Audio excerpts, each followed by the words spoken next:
Okay, time for another update. And it's kind of like, welcome to the jungle. Normally I do these sitting down, but as you can imagine, here we are, second week in July,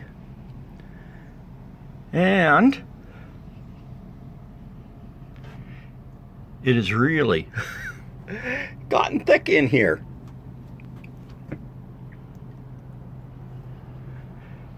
Huge amounts of blooms going on. Fruit, lots of fruit coming.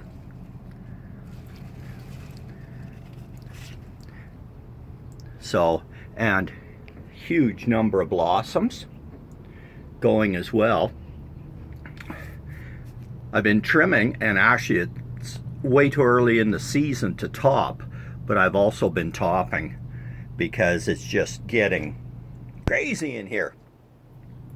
So, considering that they've got so much growth, I've now gone over to my Power Bloom fertilizer. We'll just step out the door here. All the scrap pail. This is what I've been using, the Power Bloom. 10-40-25 from Nurseryland. And it works really good. So I've been pushing that now for 2 weeks. Well, no, just 1 week.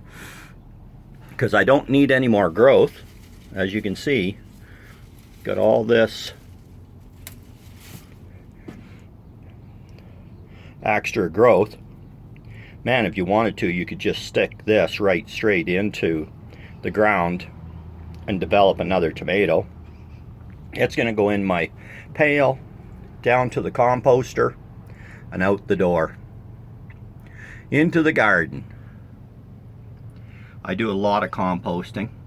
Pretty well all the vegetable matter that I collect out of the greenhouse and out of, you know, the lawn, everything else, it gets composted and worked back into my vegetable garden, which is doing really good. Gotta feed the dirt so that it will grow good plants to feed you. So, anyways, that's it for the moment. Really enjoying this year's crop because it is gonna be massive. Anyways, very short video for this update, and I will be doing a wrap-up for the light test in a couple of weeks. Probably be up on YouTube here, so I know my opinions on the 3 lights and I'll give them to you.